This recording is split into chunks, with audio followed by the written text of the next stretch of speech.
Dan mereka sedang berusaha ke arah itu untuk melumpuhkan perjuangan PAS. Mereka sedang berusaha ke arah untuk mencabut akar umbi perjuangan.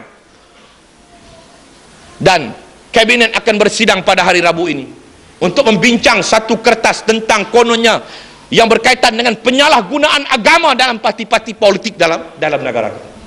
Ini merupakan usaha-usaha yang ke arah itu. Sebab itu, untuk nak sampai kepada itu, mereka mesti beritahu kepada rakyat apa alasan yang munasabah untuk mereka mencabut nama Islam daripada PAS.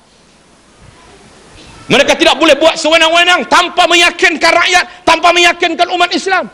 Pertama, selepas daripada pilihan raya yang menghasilkan usaha untuk mencabut nama Islam ini, mereka terus meletakkan kesalahan. Kemerosotan undi orang Islam yang mereka peroleh disebabkan kononnya perpecahan yang dibawa oleh PAS. Kemerosotan undi yang diperoleh oleh UMNO dan Barisan Nasional tidak dilihat sebagai suatu amalan demokrasi, amalan demokratik dalam negara kita, tapi dilihat sebagai perpecahan di kalangan umat Islam. Lalu digemar-gemorlah dalam Perhimpunan Agung UMNO, PAS ejen perpecahan, PAS sebagai punca kepada perpecahan dan sebagainya.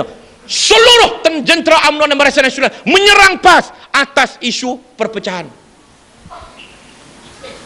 Sampailah kepada peringkat apa yang berlaku di sekolah gangsterisme. Mereka nak menyalahkan PAS, nak menyalahkan pemimpin-pemimpin Barisan Alternatif. Ini satu perbuatan yang cukup buruk yang dilakukan oleh UMNO dan Barisan Nasional. Tetapi mereka tidak cukup alasan bagi saya. Mereka tidak cukup alasan hanya atas nama soal perpecahan yang kononnya dikatakan PAS menjadi punca dan ejen kepada perpecahan. Karena rakyat boleh berfikir tuduhan perpecahan itu berlaku selepas pilihan raya, selepas daripada UMNO mengalami kemerosotan undi di kalangan orang-orang Melayu. Dia harus mencari jalan. Dia perlu untuk mencari jalan, mencari suatu alasan yang munasabah untuk nak beritahu kepada rakyat, nak beritahu kepada rakyat bahawa wajar untuk mencabut perkataan dan nama Islam yang kononnya disalahgunakan oleh PAS pada hari ini. Maka bertemulah dia dengan peristiwa yang berlaku di Greek. Saya yakin peristiwa itu berlaku. Saya tidak mengatakan sandiwara. Saya yakin peristiwa ada orang masuk dalam camp, ada senjata yang dikeluarkan daripada camp. Kemudian peristiwa yang berlaku di Saud, saya percaya, saya yakin ianya bukan sandiwara.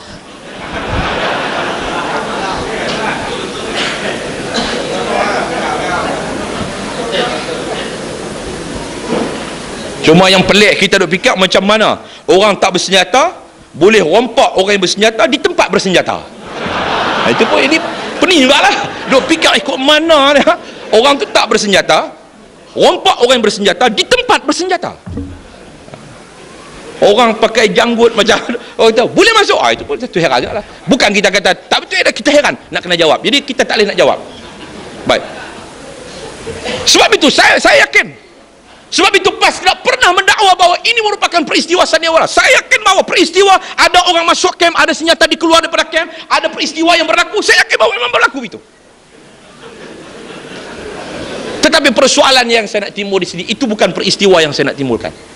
Tetapi kenapa mau dilibatkan PAS? Inilah jawapan yang saya katakan tadi berasaskan kepada senario politik.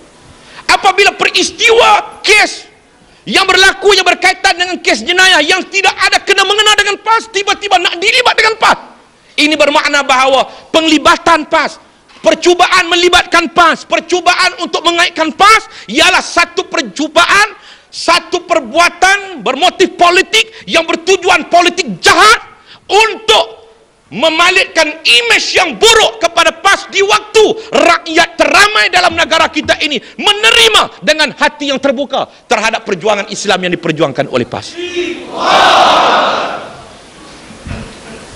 Kalau bukan alasan itu, kita nak tanya kenapa mau dilibatkan PAS? Kenapa? Saya bukan menuduh, tetapi inilah dia. Sebab itu kita katakan awal-awal bahawa kalau mereka nak mengambil tindakan kepada 27 orang yang dianggap sebagai perompak, ayo sila. Kalau mereka ada bukti, dakwa mereka di mahkamah, sabit kesalahan, hukum mereka. Tapi apa perlu untuk melibatkan PAS dalam isu ini? Tidak lain dan tidak bukan ianya bertujuan bermotif politik untuk memburukkan imej PAS, menimbulkan kebencian secara tidak langsung, menghasut rakyat, umat Islam dan orang bukan Islam supaya membenci PAS. apabila mereka cuba untuk mengaitkan PAS. Inilah tujuannya.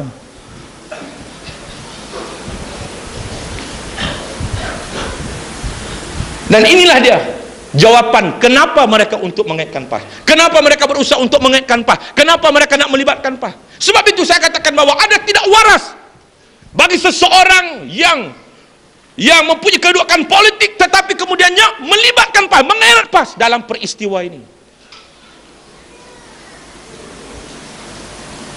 Alasannya kerana ada kononnya sebahagian daripada mereka itu ahli-ahli PAS.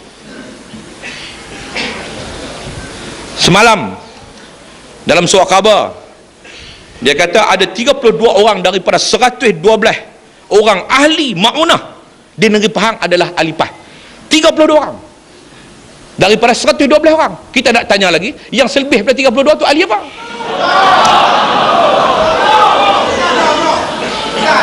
Dia kata 32 saja yang ahli PAS dan juga sekurang-kurangnya penyokong PAS. Yang lebih daripada 32 tu ahli apa?